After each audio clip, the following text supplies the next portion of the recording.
Hello everyone, welcome to Edfolio. We are going to talk about the boot camp on understanding the union budget, and we'll be discussing the union budget of 2022-23. Now this boot camp is skillfully designed and curated for students who are studying contemporary economic issues in their semester 4 exams in Eco-Honors, especially in universities like Delhi University. Students who are UPSC civil services aspirants who are going to study GS economics as a part of their preliminary paper or as part of their GS3 mains paper. This is also very important for students who are taking up economics optional in civil services.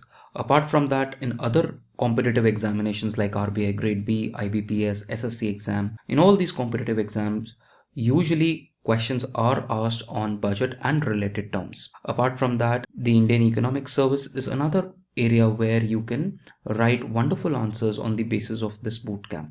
Further going on, students who are from economics or management background, be it from any other university, will also be benefited from this particular bootcamp. Finally, this is the time when all the MBA institutes are going to have their interviews in line. For example, the IIMs will be having their interviews very soon, because this is the time when the budget is going to be presented. You will invariably find a lot of questions regarding budget and the terms associated and the analysis of budget. So this bootcamp will immensely help all these set of students. Hello everyone, welcome to this bootcamp. Now we will first see the financial accounts of Government of India. In the financial accounts, we are going to see that what all are the three kinds of accounts. So जितना भी government of India पैसा raise करता है वो three major accounts में जाता है. We'll talk about consolidated fund of India, the public account of India and the contingency fund of India. Now the first is Consolidated Fund of India. The Consolidated Fund of India is also mentioned in Article 266 of the Constitution, and it is the fund to which all the receipts are credited and all the payments are debited. Meaning that जो भी हमारे budget में हम usually पढ़ते हैं पैसा जो आ रहा है थ्रू टैक्सेस और नॉन टैक्सेस और डिसइन्वेस्टमेंट और थ्रू बोरोइंग, वो सारा पैसा जो आएगा वो सारा कंसोलिडेटेड फंड ऑफ इंडिया में आएगा. और जो भी पैसा जाएगा in form of expenditures, for example subsidies और इंटरेस्ट पेमेंट्स, और if the government is buying any defence system, or if it's investing in hospitals, colleges. So all of that will be taken out of the Consolidated Fund of India. So this is the most important account of Government of India, and therefore it is under the direct control of the Parliament. इस fund से एक भी रुपया निकालने के लिए the government needs to take the permission of the Parliament. And when we are talking about budget, we are actually going to talk about annual financial statement. हमारे constitution के अंदर there is no term called as budget. It is called as annual financial statement. And we will see that there are two bills which are introduced to take out money and to credit money into this Consolidated Fund of India. We will see that अगर आपको पैसा इस Consolidated Fund of India से निकालना है तो you would have to pass what is called as Appropriation Bill, and अगर आपको इसके अंदर पैसा डालना है तो you would have to pass what is called as Finance Bill. So this is the main account of Government of India, and you need to remember this. Now the next account is also under Article 266 of the Constitution, which is the Public Account of India. Now Public Account of India is an account where the government acts like a banker. Just like हम अगर bank में पैसा देते हैं तो हम depositor हैं, and bank is taking that money and it is liable to pay that money back to us, and जब तक वो बैंक अपने पास पैसा रखता है it will give us rate of interest.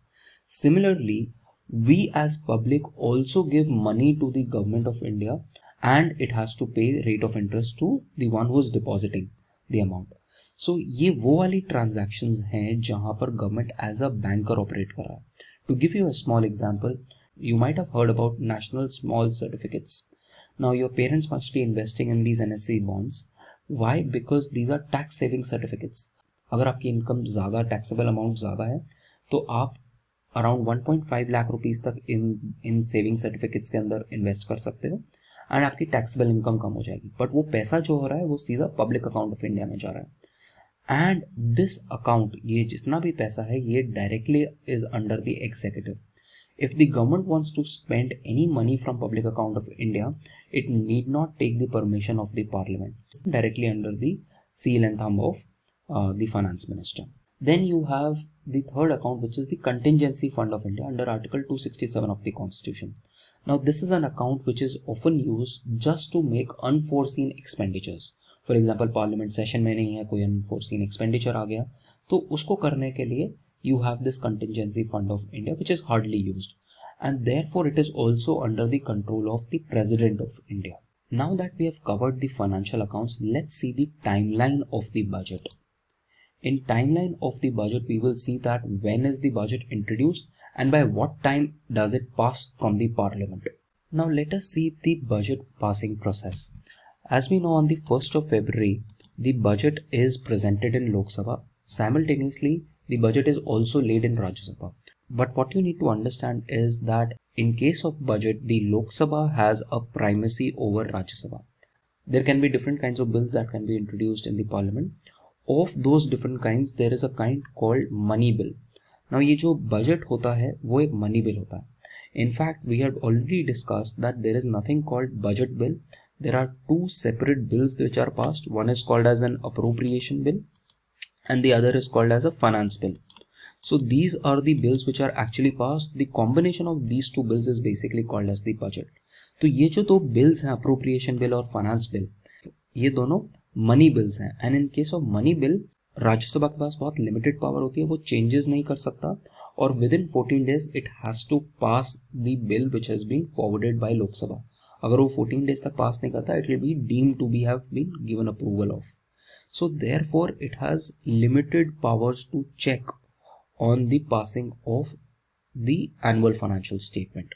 Then तो जो बजट की जो स्पीच होती है लोकसभा के अंदर, जो फाइनेंस मिनिस्टर देती हैं, उसके साथ में बहुत सारे अलग अलग डॉक्यूमेंट्स भी होते हैं. People do not get to know कि ये सारे डॉक्यूमेंट्स भी रिलीज हुए हैं. When the budget will come, we will post all of these documents on our portal for you to go through them.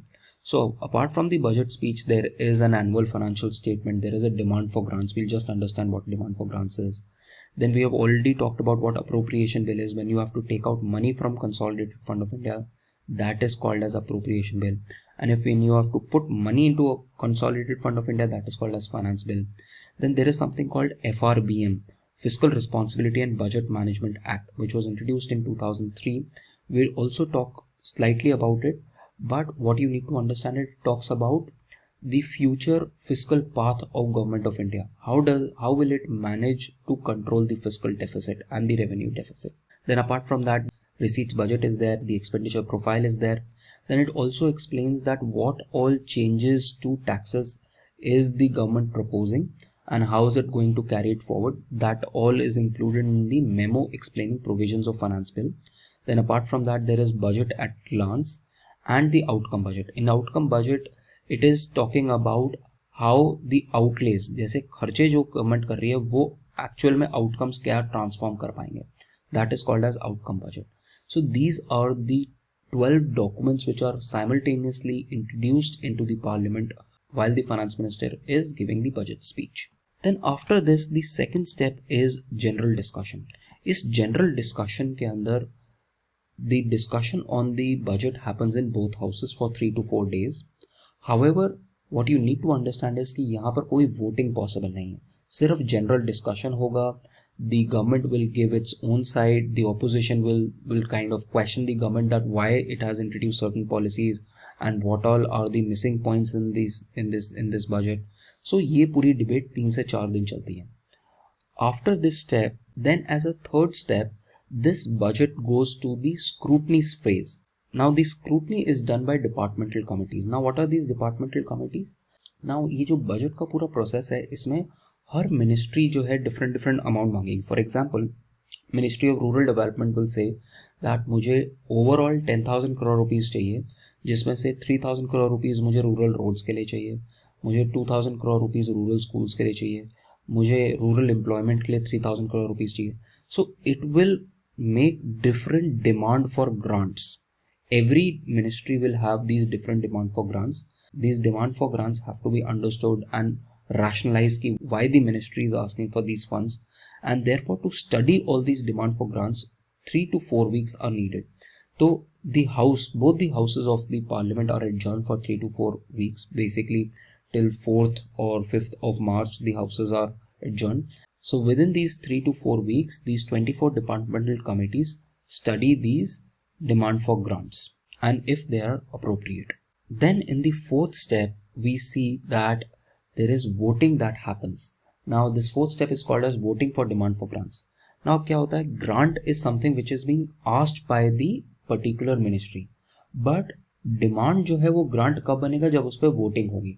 So this is the crucial aspect जो हम कहते हैं कि no money can be taken out of the Consolidated Fund of India without the prior permission of the Parliament. This is what we mean, that every demand that every ministry is making has to be voted upon and then granted. Only after it's voted in favor, then it becomes a grant. Now remember, as I told you, that Lok Sabha has a primacy in case of money bills. So we talked about that ये appropriation bill और finance bill जो है एक type of money bill है. Therefore this voting can only happen in Lok Sabha. अगर for example parliament feels कि ये जो पैसा मांगा गया है वो ठीक नहीं है किसी ministry से, it can pass cut motions. Now what are these cut motions? For example एक ministry कहती है कि मुझे 10,000 crore rupees चाहिए, like the example that we took, rural development ministry. But the parliament feels कि जो ministry ने पैसा मांगा है वो बिल्कुल ही गलत चीज़ों के लिए मांगा है and we do not approve this 10,000 crore rupees. So what it can do is it can pass a policy cut. The members can introduce a policy cut and it can pass that policy cut. अगर वो policy cut pass हो गया तो that 10,000 crore rupees which has been asked will be reduced to only rupee 1. So 10,000 crore rupees से rupee 1 पे पहुंच जाओगे and it would have been said that आपने एक policy cut pass कर दिया है, which basically means कि उस मिनिस्ट्री के ग्रांट का कंप्लीट डिसअप्रूवल हो गया है. Similarly there can be an economy cut जिसमें आप रिड्यूस कर सकते हो amount, whereby the ministry has asked for 10,000 crore rupees and you are saying नहीं, ये जो ग्रांट होना चाहिए सिर्फ 5,000 करोड़ रुपीज का होना चाहिए. So that if that passes it will become a economy cut. Similarly there could be a token cut. अब ये टोकन कट में आप सिर्फ ग्रीवियंस दिखाना चाहते हो, आप ये नहीं कहना चाहते हो कि पॉलिसी में मेरा डिसअप्रूवल है या मेजर कोई कट होना चाहिए. आप कहते हो कि ठीक है बट मैं पॉलिसी से उतना भी खुश नहीं हूं. So when you have a grievance then what you propose in the parliament is that if x amount of money is being asked by any particular ministry then you say that x minus 100. तो for example अगर 500 रुपये मांगे गए हैं तो आप कहोगे कि नहीं, इसको 400 रुपये दिया जाए, 100 रुपीज डिडक्ट कर दिया जाए for my grievance. If that motion gets passed then it is called as a token cut. You also need to understand कि ये कट मोशंस कभी पास नहीं हो सकते. ये पास इसलिए नहीं हो सकते क्योंकि इनको पास करने के लिए इन the parliament the opposition will need more than 50% of voting. और अगर ऑपोजिशन के पास मोर देन 50% ऑफ एमपीज हैं तो फिर नेक्स्ट स्टेप वो सीधा नो कॉन्फिडेंस मोशन ले आएगी और गवर्नमेंट गिरा देगी. So therefore in real practice these cut motions can never be passed. They are only theoretical in nature in the Indian democratic setup. Then in the next step, we see that the passing of appropriation bill happens. Now we have understood that appropriation bill is the bill for taking out money from the Consolidated Fund of India. तो इससे पहले वाले जो fourth step पे आपने किया उसमें आपने इंडिविजुअल ग्रांट्स पास करे हैं, but now you are adding all of them and आप एक साथ कहते हो कि मुझे पूरा का पूरा एक्सपेंडिचर जो है ये निकालना है कंसोलिडेटेड फंड ऑफ इंडिया से. So therefore you have already, if you have already voted on all demand for grant, there is no sense of any amendment possible here. So इसीलिए इस स्टेज पे कोई अमेंडमेंट नहीं होता, या तो लोकसभा उसको पास करेगा या नहीं करेगा, फिर उसके बाद ये राज्यसभा के पास जाएगा. But again as I told you, Rajya Sabha के पास बहुत लिमिटेड पावर है इस बिल को लेके. सो this is what happens in case of passing of appropriation bill. Now there is an interesting concept here. ये जो बजट आ रहा है ये 1st of April 2022 से आएगा till 31st March 2023 तक. Now what if the appropriation bill is not passed by 31st of March? आपको 1st April से आपको अपने खर्चे करने शुरू करने हैं, बट अगर 31st March तक आपका अप्रोप्रिएशन बिल पास नहीं हुआ, then how will you make those expenditures? Because to make any expenditure you need the appropriation bill to be passed. Therefore हमारे कॉन्स्टिट्यूशन में एक प्रोविजन है अंडर आर्टिकल 116 जिसको हम बोलते हैं वोट ऑन अकाउंट. अब इस वोट ऑन अकाउंट में क्या होता है कि जितना भी पैसा किसी मिनिस्ट्री ने मांगा है उसका 1/6 which basically means 2 months of money. तो अगर किसी मिनिस्ट्री ने 1200 करोड़ रुपीस मांगा है, which basically means 100 crore rupees a month, तो आप उसको 1/6 of it which is 200 crore rupees 2 months का जो एडवांस है वो आप दे देते हो. सो आप वोटर अकाउंट पास कर देते हो and on that basis you release 2 months of expenditure demanded by each ministry, just to overcome this particular issue कि अगर 31st ऑफ मार्च तक ये बिल नहीं पास होता. इन एनी केस ये बिल जो है ये अप्रैल या मई में तो पास हो ही जाएगा, तो तब आप पूरी मिनिस्ट्री को बाकी सारा पैसा भी दे सकते हो. Then in the next step we see the passing of the finance bill.